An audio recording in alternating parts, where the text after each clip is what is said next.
Hakuna inji inaongozwa na ujinga. Hakuna inji inaongozwa na ujinga. I wish wangenipea mimi nikuwe minister wa internal. Ningenyorosha watu wengi sana. I wish wangebadilisha ile kuchuma Murkomen nikuwe kuchuma SUDI. Ni hiyo watu wangekimbia.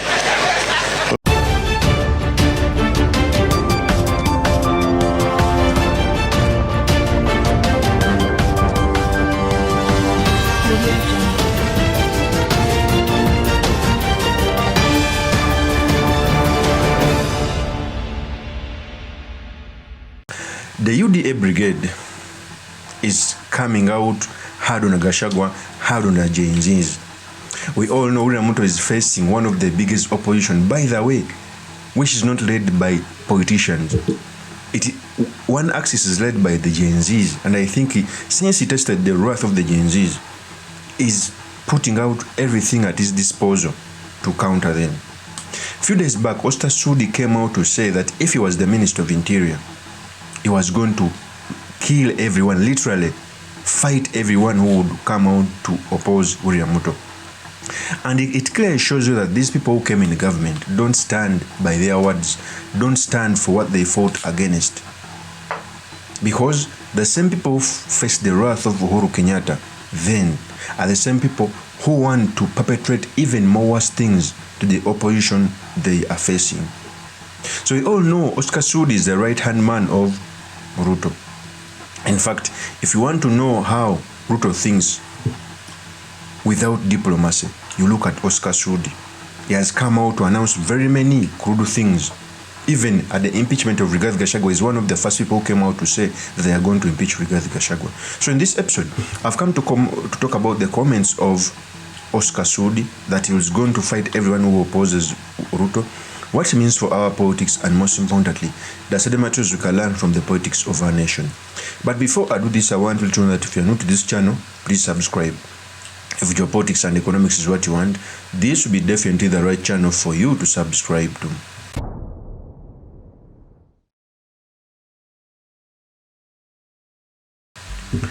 First of all, every leader has a person who normally puts out things he would not ordinarily speak. In the case of Raila Amolo Odinga, he has Junet Mohammed. At some point, he had Babu Owino. Junet Mohammed speaks for Raila Amolo Odinga undiplomatically.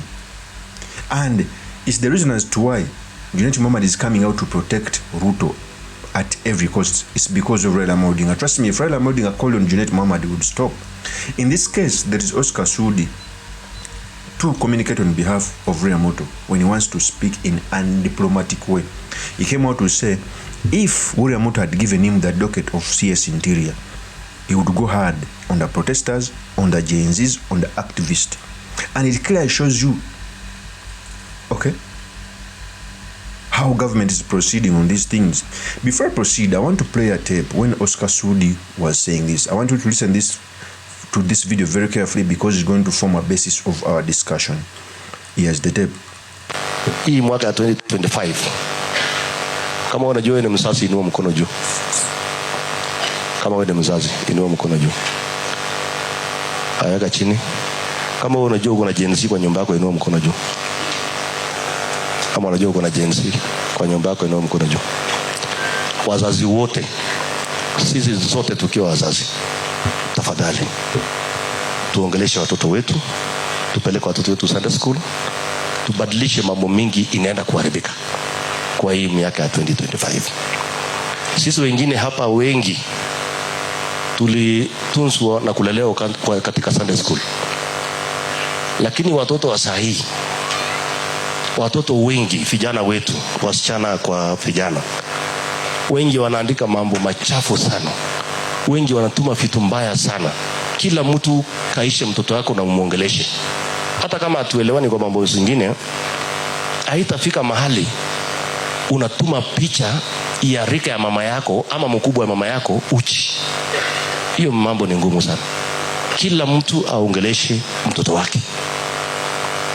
Inafika mahali mwingine anachora rais, anamweka kwa jeneza.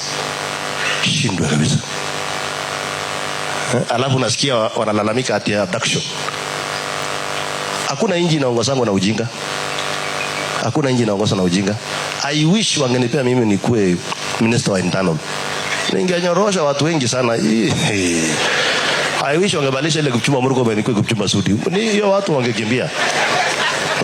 Hakuna nchi inaongozwa na ujinga. Nchi ni nchi ya milioni 50. 50 million Kenyans. Watu wawili watatu amwezi haribu nchi kwa sababu ya upusi fulani hapo. Ni kama ule mwingine anaitwa GACHAGUA. Alikuwa serikali. Anaamuka anakashifu intelligence. Anaamuka anakashifu na yeye mwenyewe ni mdozi namba 2.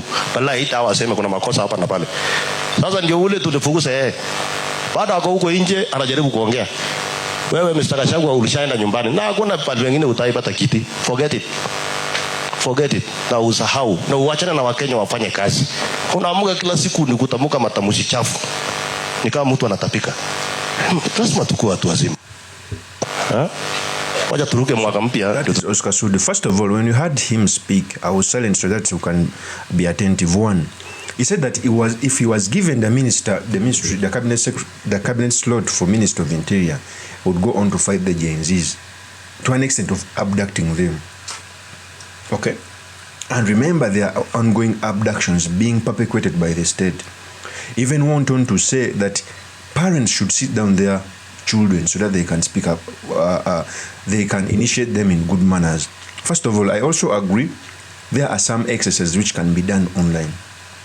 But what I'm in disagreement with, if a Gen Z does something wrong, the best practices says such that come with an arrest warrant, present it, tell his LC chairman or chairperson, take him to police, write a statement, proceed to going to court.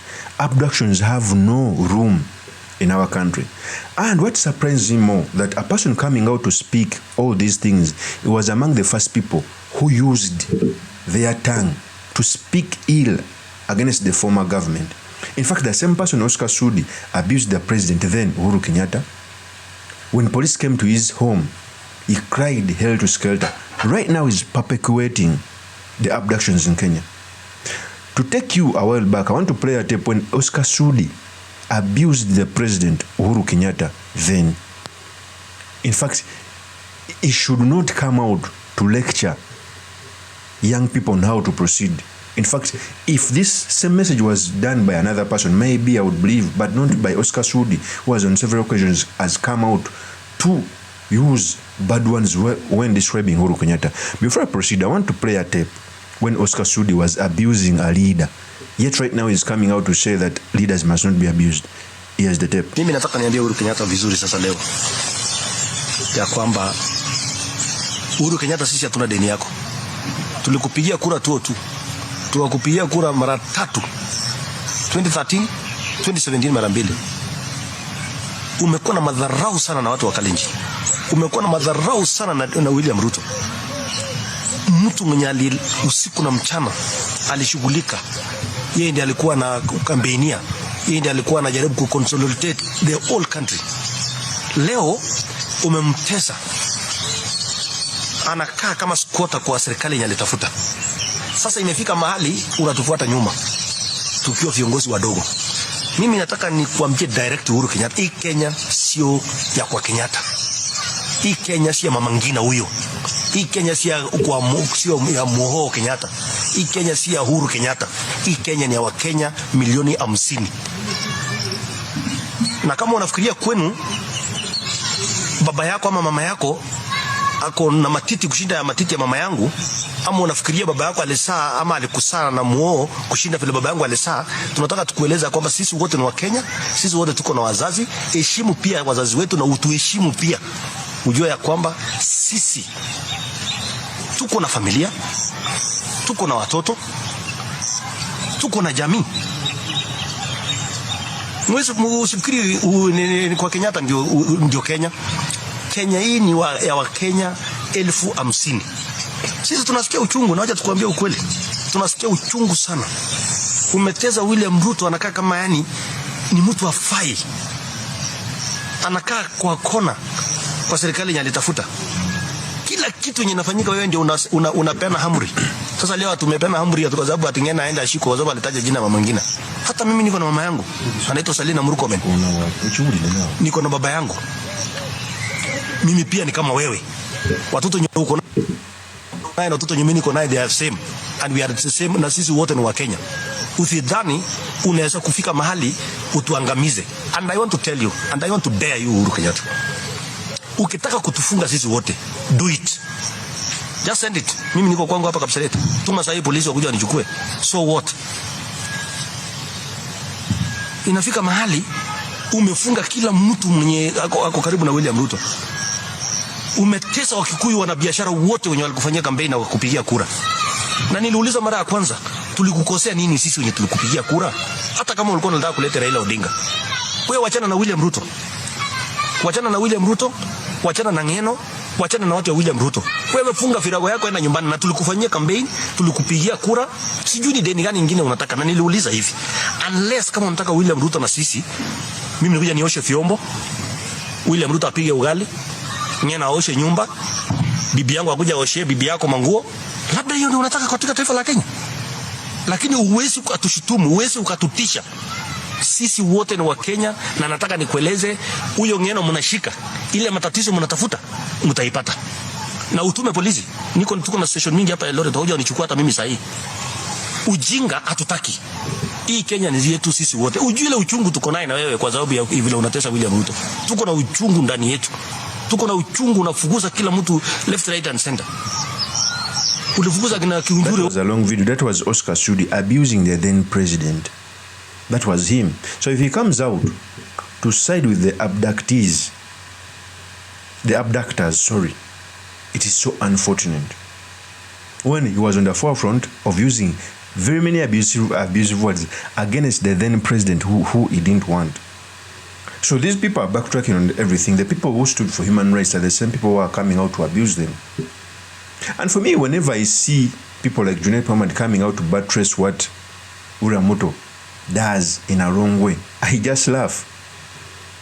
Because right now, William Ruto is doing a lot of heavy lifting in other regions after the mountain abandoning him. So you clearly see that the people who are putting out this message are not supposed to put it out because they did the same things and they crowd out loud. Now they are coming out to support the abductions. It reached to an extent that they even wanted him to apologize, and he bluntly refused. He refused to apologize to the family of Uhuru Kenyatta, because when abusing them, even abused Mama Ngina Kenyatta, the first lady. He abused her.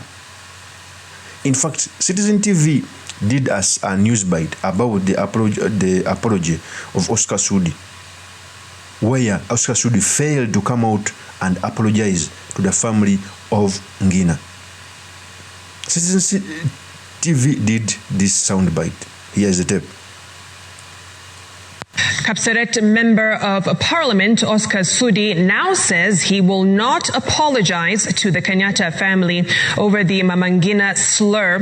His pronouncement coming as more leaders came out to condemn his and his Dikir counterparts' utterances against the first family. In an address to journalists, SUDI instead asked his attackers to point out his mistake, insisting he did not insult anyone. Chemitai Goen reports. For the second day running, Kapseret Member of Parliament Oscar SUDI and his Emurua Dikir counterpart Johanna Ngeno continue to attract criticism over their controversial utterances, leaders staging protests in different parts of the country, demanding that the two apologize. Hiyo matamshi ni ya mtu mmoja anaitwa William Ruto. Kama kuna kitu ilimumalizia kura yake, ili alikuwa nafikiri ya Central Province iko hiyo matamshi. Tunasema Oscar SUDI must go. Heshima si kitu cha kununuliwa na pesa. Tuheshimuni viongozi, tuheshimu rais na tuheshimu pia familia.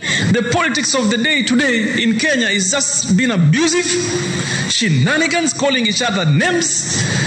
I have never seen anybody who has made it to the national headlines of a serious newspaper for being quiet. The doctor warning kwa hao viongozi. Wakiendelea kutoa matusi na hiyo, hatawaruhusu popote kutembea na hizo matusi. But the man under siege remained defiant, insisting he will not apologize for he wronged no one. Mimi ninaongoja msamaha kwa watu wengi walikuwa wanaropoka jana, kwa sababu waniambie makosa yangu iko wapi. Ninaongoja msamaha. The legislator making an indirect stab on President Kenyatta's administration, accusing the government of focusing on politics instead of rescuing the crumbling economy and addressing the rising cost of living. Tutafute namna ya kurudisha hii Kenya kwanza kwa reli. Kando na maneno mengine yote, uchumi ya Kenya ni 0%. Watu wengi huku nje hawajui wataishi namna gani. Na sisi tuko hapa tunafurutana na maneno ya kusema ati huyu alisema, yule alisema. As he called on those targeting him to leave the deputy president out of the matter, he also dismissed claims that he was the DP's attack dog, turning the hit on ODM leader Raila Odinga, accusing him of failing to tame his own when they made inciting remarks. Niko na akili yangu na niko na fikira zangu. Hakuna mtu ananibebea akili.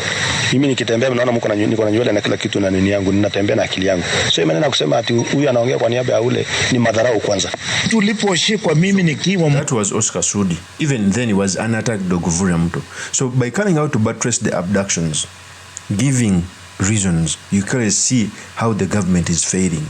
And I keep on telling people that among the people who would have come out to speak ill about the abuses meted on Ruto, it's not supposed to be Oscar Sudi. It's supposed to be another person. And even the government should come out to ask, why are the people so cruel, so harsh on Ruto's regime? It's because he has failed. Barely a year he faced one of the biggest riots and protestation. It means that there are some things which are not going on well. He promised so much, but when it came to delivery, he's delivering something small. So Oscar Sudi coming out to say that he's going to deal with the GENZs and GACHAGUA is one of the biggest hypocrisy of all time for the Kenya Kwanza regime. Of course, that's my opinion. Do make comments by commenting about this. Thank you very much for listening in. If this is your first time on this YouTube channel, I implore you to subscribe, like, and comment so that I can be motivated to do more of such videos. I'll see you on another one. Peace.